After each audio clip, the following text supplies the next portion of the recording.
Halo, Assalamualaikum. Kembali lagi di Matkin Privat. Kali ini kakak akan membahas matematika dasar UM-UGM tahun 2019 dengan kode soal 634. Kita simak bersama-sama ya. Simak videonya sampai habis, semoga bermanfaat dan kalian semuanya paham. Nomor 1, perbandingan jumlah pegawai tetap dan pegawai tidak tetap di suatu perusahaan adalah 1:9 ya. Pegawai tetap saya misalkan adalah ente. Ya, ini adalah jumlah pegawai tetap. Sedangkan pegawai tidak tetap, misalkan saya anggap NTT ya. Ini adalah pegawai tidak tetap. Dengan perbandingannya, NT banding NTT itu adalah 1:9. Maka saya boleh rubah seperti ini. Pegawai tidak tetap itu adalah 9 kalinya pegawai tetap. Jika penghasilan rata-rata tahunan pegawai tetap adalah 2,4 juta, ya ini adalah penghasilan pegawai tetap 2.400.000 ya.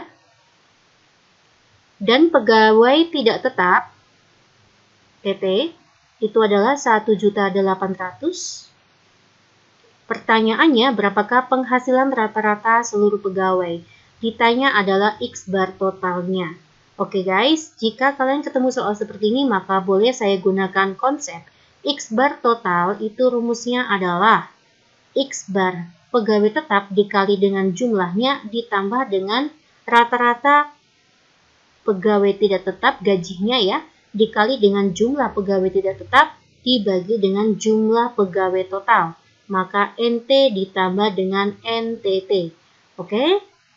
2. Saya hilangkan nolnya 5 aja ya. Ya, maka 24 dikalikan NT ditambah dengan 18 ya, dikalikan dengan NTT itu 9 NT. Dibagi dengan NT ditambah dengan NTT, kan 9 NT. Begitu guys. Oke, maka 24 NT ditambah dengan 18 kalikan 9 itu adalah 162 NT dibagi dengan 10 NT. Paham ya guys? Ya. Maka 24 ditambah dengan 162 itu adalah 186 NT. Saya bagi dengan 10 NT. NT-nya hilang, maka jawabannya adalah 18,6. Lalu ini ya, 0,5 saya kembalikan, maka menjadi 1.860.000. Oke, maka jawabannya itu adalah C. Ya, semoga kalian semuanya paham. Kita bisa lanjut ya ke soal nomor 2. Diberikan fungsi fx. Saya punya fungsi fx. 2x min 1 dibagi dengan x plus 1. Pertanyaannya, tentukan f inverse. Bundaran f inverse. Setengah. Nah, ini yang ditanya. Maka langkahnya pengerjaannya dari belakang ya guys. Setengah saya masukkan ke fungsi f inverse.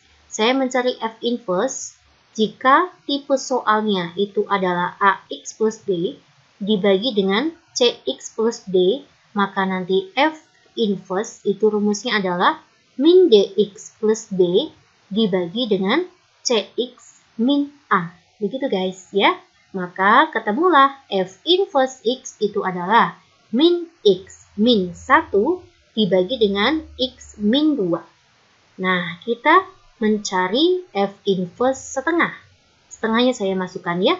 Maka min setengah dikurangi 1 dibagi dengan setengah kurangi 2. Ini menjadi min 3/2 dibagi dengan setengah dikurangi 2 itu kan min 1/2 ya. Maka min 3/2 hasilnya adalah 1.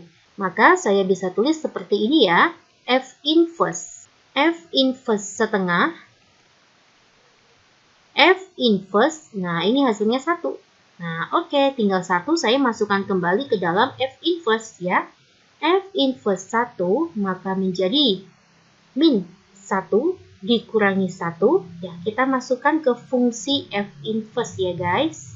Ya, dibagi dengan 1 dikurangi 2. Maka min 2 dibagi dengan min 1. Maka hasilnya adalah 2. Bagaimana? Kalian semuanya paham ya? Jawabannya itu adalah B. Oke, bisa lanjut ke soal nomor 3. Ini adalah sebuah limit. Limit langkah pertama itu adalah substitusi. Kalian substitusikan X-nya 1. Maka 9 kurangi 9 itu kan 0 ya. akar 0 itu adalah 0 dengan metode substitusi, kita lihatlah. Maka pada pembilang itu adalah 0. Kita masukkan ke dalam penyebut satunya, akar 3 dari 1 itu kan 1. 1 kurangnya 1, 0. 0 dipangkat sepertiga ya 0. Nah, ternyata dengan menggunakan metode substitusi hasilnya 0 per 0. Maka ini salah. Nah, kalian bisa menggunakan metode lain, yaitu menggunakan metode turunan atau bisa menggunakan metode rasional. Ya, merasionalkan akar sekawannya. Oke? Nah, saya akan menggunakan metode turunan saja ya guys. Ya, perhatikan ada limit X mendekati 1. Ini adalah 9X min 9 pangkat sepertiga. Saya bagi dengan X pangkat sepertiga dikurangi 1. Ini pangkat sepertiga juga. Nah, begitu kan ya guys? Nah, saya rubah seperti ini. Limit X mendekati 1. 9X min 9 dibagi X pangkat sepertiga kurangi 1, saya pangkatnya jadi 1. Nah, kayak gini guys. Baru kita menggunakan metode turunan.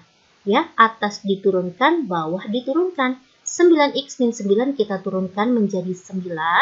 Yang di bawah maka sepertiga X. Sepertiga kurangi 1 itu adalah min 2 per 3 ya. Min 2 per 3 ya. Ini kan 1 nggak bisa kita turunkan, pangkat sepertiga. Maka pada X sama dengan 1 menjadi 9 dibagi sepertiga. 1 pangkat min 2 per 3 itu kan sama aja 1 ya. Kita pangkat dengan sepertiga. 9 dibagi sepertiga adalah 27. 20 pangkat sepertiga.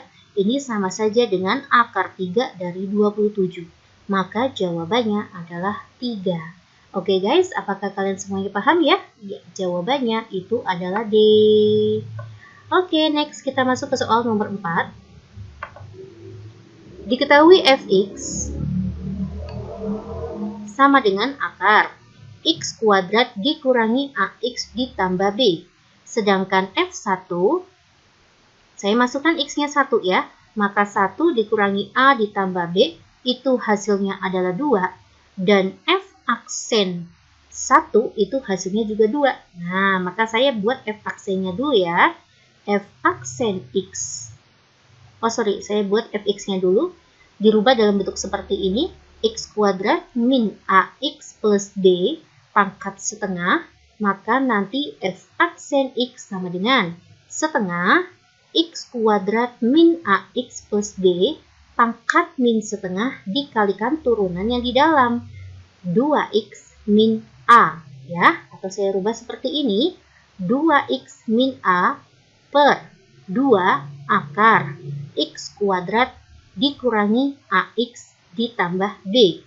Nah, kita tahu bahwa f aksen x itu juga sama dengan 2. Nah, maka menjadi f aksen 1, saya masukkan 1 langsung aja ya, maka juga dikurangi a dibagi 2 akar 1 dikurangi a ditambah b, hasilnya adalah 2. Nah, kita tahu bahwa 1 dikurangi a ditambah b kita akar kan hasilnya 2 ya guys. Maka saya substitusikan ke sini. 2 min a bagi 2. Nah, ini kan nilainya 2 ya. Sama dengan 2. Maka 2 min a sama dengan 8. Min a sama dengan 6, maka a sama dengan min 6. Oke ya guys, a-nya ketemu min 6. Sekarang saya masukkan ke sini. Oke, saya hapus dulu yang ini. Ya, maka menjadi akar 1 dikurangi min 6, ya maka jadi plus 6. Kita masukkan ini ya, a-nya itu min 6, ditambah b sama dengan 2. Lalu kedua-dua saya kuadratkan, maka 7 ditambah b sama dengan 4. Maka B sama dengan min 3. Nilai A dan B-nya sudah ada, yang ditanya itu adalah A plus B. Maka min 6 ditambah min 3. Jawabannya adalah min 9. Oke guys, mana min 9? Ya, jawabannya itu adalah A. Next, kita masuk ke soal nomor 5. Jumlah 3 bilangan real A, B, C dengan C kurang dari A membentuk baris geometri. Oke. dengan hasil jumlahnya adalah min 14. Oke, berarti ada A ditambah B ditambah C membentuk baris geometri, maka saya anggap A ditambah dengan AR ditambah dengan AR pangkat 2, nilainya adalah min 14.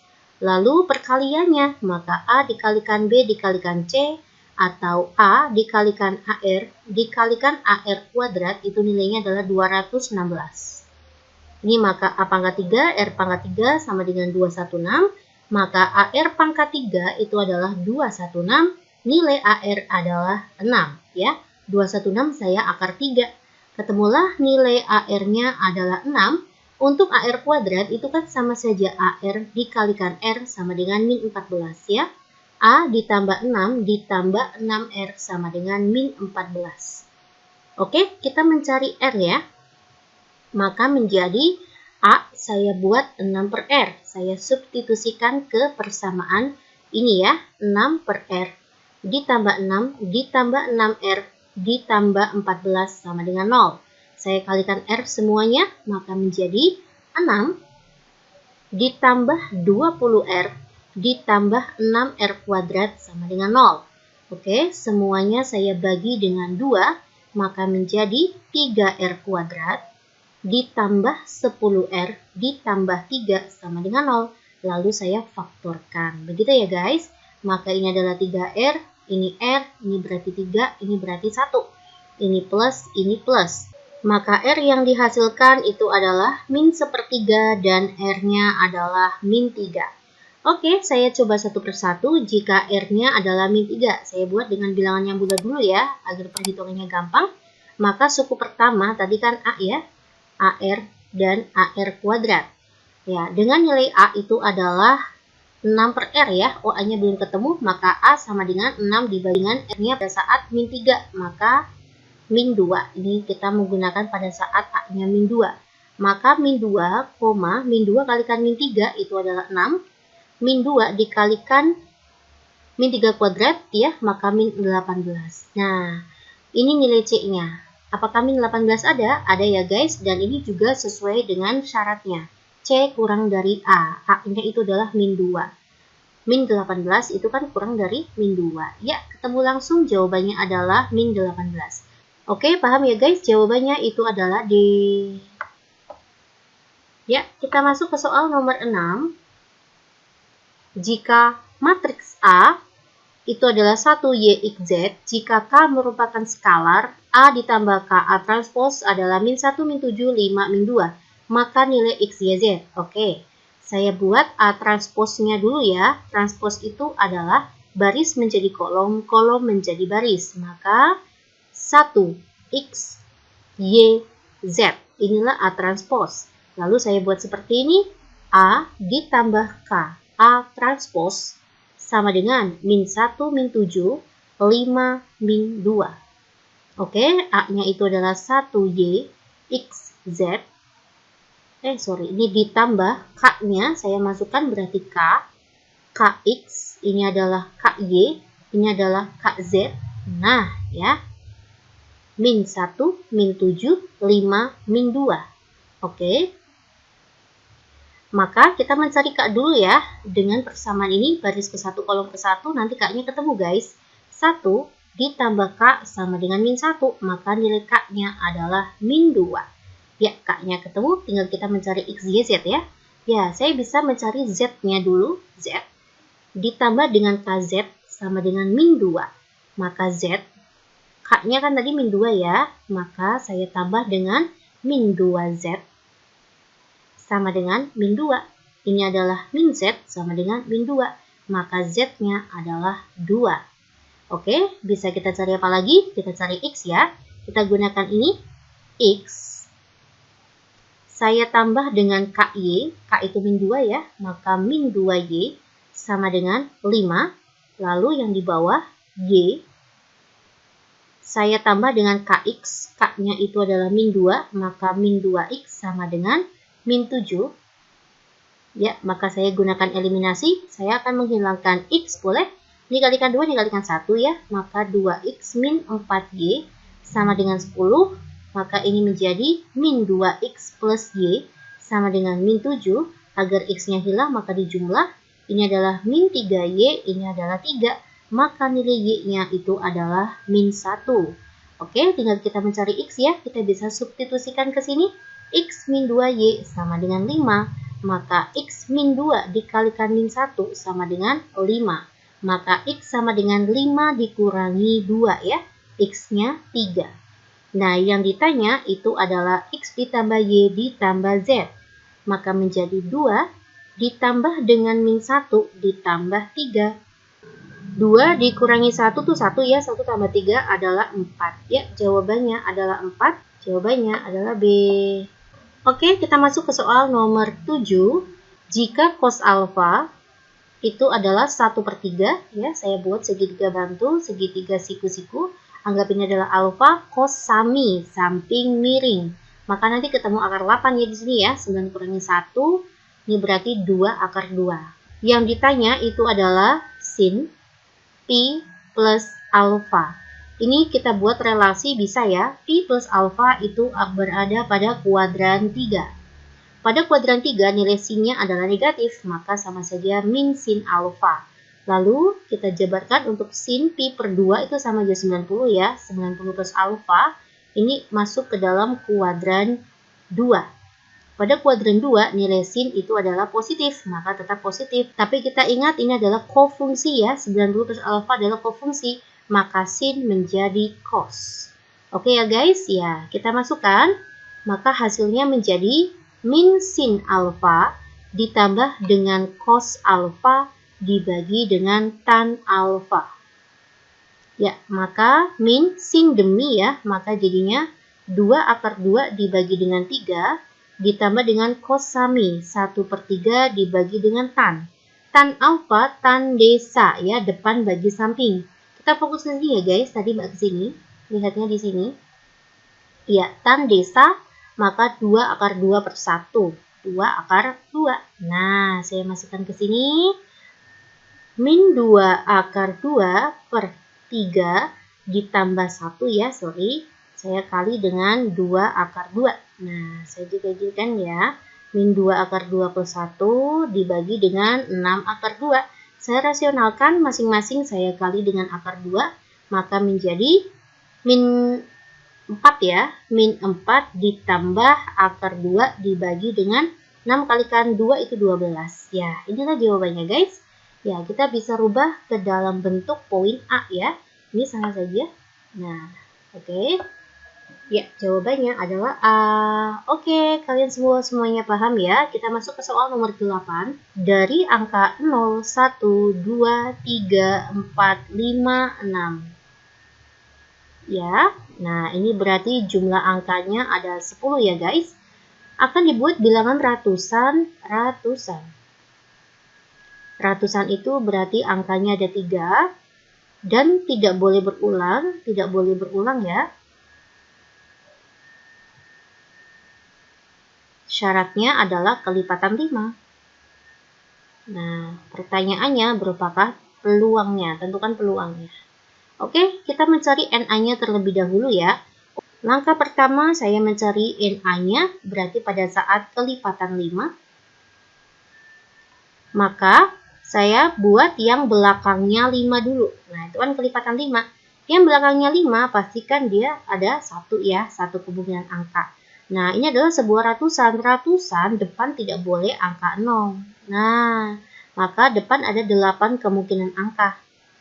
Paham ya guys? Nah, kita kan sudah kepakai angka 5 sama 0 nggak boleh. Maka tinggal 8 angka. Nah, yang di tengah berapa angka mbak? Sudah kepakai 2 angka. Nih, untuk belakang dan untuk depan.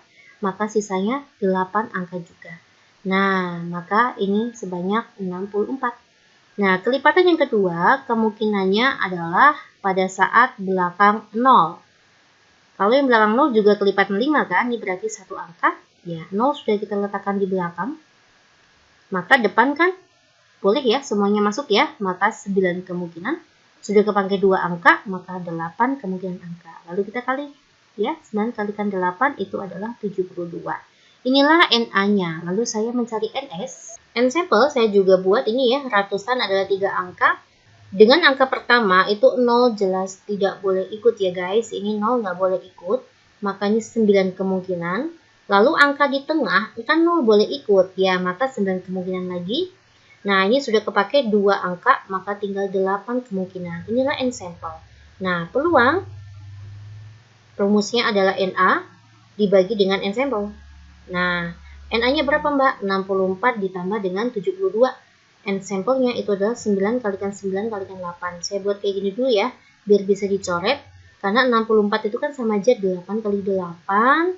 Ini berarti kan 8 kalikan 9 dibagi dengan 9 kali 8. Maka 8-nya saya lepas. Di sini kan 8 plus 9 ya guys. Nah, ini berarti 9 kali 9 kali 8. 8-nya hilang. 8 ditambah 9 adalah 17 per 81. Oke, mana jawabannya? 17 per 81. Ya, jawabannya itu adalah B. Oke, next kita masuk ke soal nomor 9. Diberikan bilangan positif M dan N. Jika MX ditambah NY adalah 1, saya punya MX ditambah NY itu adalah 1, maka nilai maksimum ya. Pertanyaannya adalah nilai maksimum X dikalikan Y. Untuk mencari nilai maksimum, minimum, nanti hubungannya dengan turunan ya. Nanti turunannya sama dengan 0. Oke, saya buat seperti ini dulu aja. Maka saya buat NY deh. NY sama dengan 1 dikurangi dengan MX. Maka Y sama dengan 1 dikurangi MX dibagi dengan N. Nah, lalu nilai Y ini saya substitusikan ke XY. X dikalikan Y. Misalkan ini adalah sebuah fungsi P gitu lah ya. Nah, ini adalah fungsi P. Maka X-nya X aja, Y-nya itu adalah 1 dikurangi MX dibagi dengan M. Sama dengan sebuah fungsi P. Nah, oke. Maka menjadi X dikurangi MX kuadrat dibagi dengan N. Sama dengan fungsi P. Paham ya guys?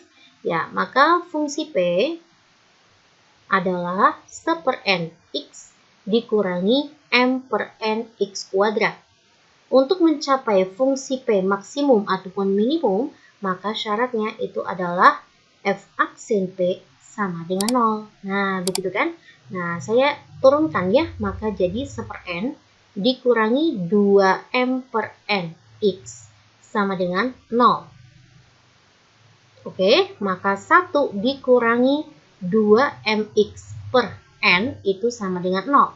Maka 1 dikurangi 2MX sama dengan 0. Maka MX itu adalah 1 min 1 dibagi min 2 ya. Maka nilai X sama dengan 1 per 2M. Paham ya guys? Ya, inilah nilai X-nya. Bagaimana cara mencari Y? Ya tinggal saya masukkan ke sini. Maka Y, ini ya saya masukkan ke sini ya. Sama dengan 1 dikurangi M dikali dengan 1/2M dibagi dengan N. Ini kan hilang ya. Nah, kayak gini. 1 dikurangi setengah kan setengah ya. Maka 1 per 2N. Nah, inilah nilai Y-nya.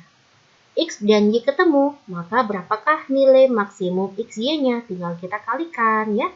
1 per 2M dikali dengan 1 per 2N. Maka jawabannya 1 per 4MN. Apakah ada? Iya, ada ya. Jawabannya itu adalah A. Oke, kita masuk ke soal nomor 10.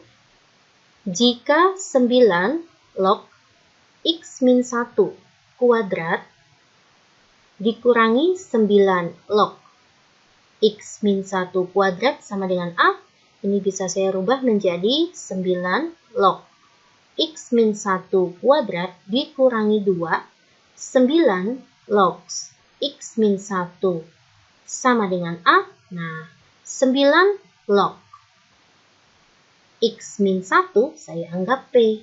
Boleh kayak gitu ya. Maka persamaannya menjadi P kuadrat dikurangi 2P min A sama dengan 0. Inilah persamaan yang terbentuk. Lalu kita lihat ternyata mempunyai tepat satu penyelesaian. Ya, artinya dia hanya memiliki satu akar ya. Kalau tepat satu penyelesaian itu artinya diskriminannya sama dengan 0. Nah, berarti artinya B kuadrat min 4AC-nya itu sama dengan 0. Nah, saya masukkan aja ya. B-nya itu adalah min 2. Maka min 2 kuadrat adalah 4 dikurangi 4, A-nya 1.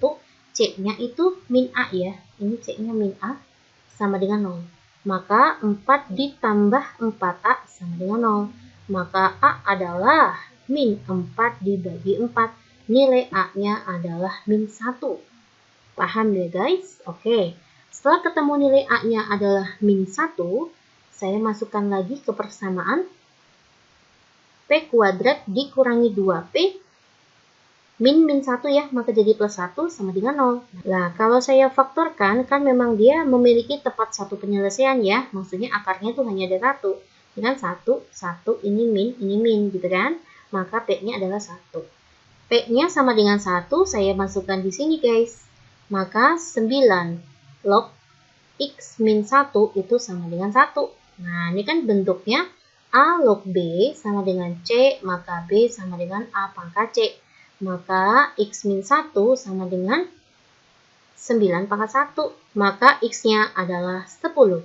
Oke, nilai X-nya ketemu, nilai A-nya ketemu. Kita lihat kembali, X sama dengan B. Nah, X sama dengan B ya guys. Maka artinya B sama dengan 10. Ya, yang ditanya apa? Yang ditanya adalah A plus B. Maka A-nya itu adalah min 1, B-nya itu adalah 10, maka jawabannya adalah 9. Oke ya guys, semoga kalian semuanya paham. Jawabannya itu adalah D. Ya, semoga bermanfaat. Saya bahas 10 soal terlebih dahulu. Insya Allah kita akan lanjut ke part 2 ya. Ditunggu ya part 2-nya ya. Semoga kalian semuanya paham. Semangat terus para pejuang UMGM. Assalamualaikum.